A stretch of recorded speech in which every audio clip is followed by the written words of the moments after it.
அஸ்ஸலாமு இங்கெல்லாம் வந்து நாய் வளர்க்கலாம், மாடு வளர்க்கலாம், ஆடு வளர்க்கலாம். ஆனால் பூனை மட்டும் வளர்க்கக்கூடாது ஃப்ரெண்ட்ஸ். இங்கே பாருங்க, ஒன்று கூட நான் இதுக்கே எங்கள் ரிலேஷனை கூட வர வைக்கிறது இல்லை ஃப்ரெண்ட்ஸ். ஏன்னா அவங்களுக்கு எனக்கு பிடிச்சது அவங்களுக்கு பிடிக்காது. ஓகேவா? அதை வச்செல்லாம் நிறைய பிரச்சனைகளே எங்கள் வீட்டில் எங்கள் அம்மாலாம் வர்றதே இல்லை ஃப்ரெண்ட்ஸ். அவங்களுக்கு பூனைனாலே பிடிக்காது. அதை நான் எத்தனையோ வாட்டி எக்ஸ்பிளைன் பண்ணிட்டேன், அதை அவங்க புரிஞ்சுக்க மாட்டேன்தான். ஆனால் எங்கள் அண்ணன் தம்பிங்கெல்லாம் புரிஞ்சுக்கிட்டு வராங்க போகிறாங்க. ஆனால் நான் இவங்களெல்லாம் கட்டி போட்டு வீட்டில் வச்சுக்கணுமா? இவங்களை கட்டி போட்டு வீட்டில் வைக்க முடியுமா ஃப்ரெண்ட்ஸ்? சொல்லுங்கள், நீங்கள் கமெண்ட்ஸ் பண்ணுங்கள். நான் நிறைய கமெண்ட்ஸ் எதிர்பார்க்குறேன் ஃப்ரெண்ட்ஸ். இவ்வளோ தான். அவங்க 2 பேர் மட்டும் வெளியவே இருப்பாங்க. இந்த இவனும் இன்னும் இவன் கூட பிறந்தவங்க மட்டும் தான் 2 பேர்.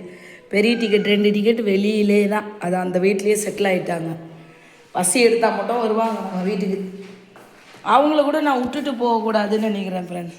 சரிங்களா? எவ்வளோ பாத்ரூம் தொடங்குது, எவ்வளோ இது பண்ணுறது. நம்ம திறந்து விட்டாலும் வெளியே போயிட்டு வருவாங்க. பை சான்ஸ் உள்ளே போனால் நம்ம தூக்கி போட்டுற முடியுமா? கட்டி போட்டு வைங்க அப்படின்றாங்க ஃப்ரெண்ட்ஸ். என்ன பண்ணுறது? இதுக்காக தான் ஃப்ரெண்ட்ஸ் சீக்கிரமாக நான் நல்லா தனியாக தூரமாக இருந்தாலும் பரவாயில்லன்னு வீடு பார்க்குறேன் ஃப்ரெண்ட்ஸ். எவ்வளோ கஷ்டமாக இருக்குது ஃப்ரெண்ட்ஸ். எனக்கு நிறைய உங்கள்கிட்ட பேசணும் ஃப்ரெண்ட்ஸ். இன்ஷா அல்லாஹ் நான் வீடு மாறினோன்னே கண்டிப்பாக எல்லார்கிட்டையும் பேசுகிறேன் ஃப்ரெண்ட்ஸ். கண்டிப்பாக லைவில் பேசுவேன் ஃப்ரெண்ட்ஸ். நான் நினச்சிட்டு தான் இருக்கேன் ஃப்ரெண்ட்ஸ். ப்ரேயர் பண்ண எனக்காக நல்ல வீடு கிடைக்கணும், என் குழந்தைங்களுக்காக நிறைய வசதி பண்ணணுன்னு தான் நினைக்கிறேன். இவ்வளோ கொண்டு போய் வெளியெலாம் என்னால் விட முடியாது ஃப்ரெண்ட்ஸ். நான் பல பிரச்சனையை ஃபேஸ் பண்ணால் கூட பண்ணுவேன். அப்படிலாம் என்னால் தூக்கி போட முடியாது ஃப்ரெண்ட்ஸ்.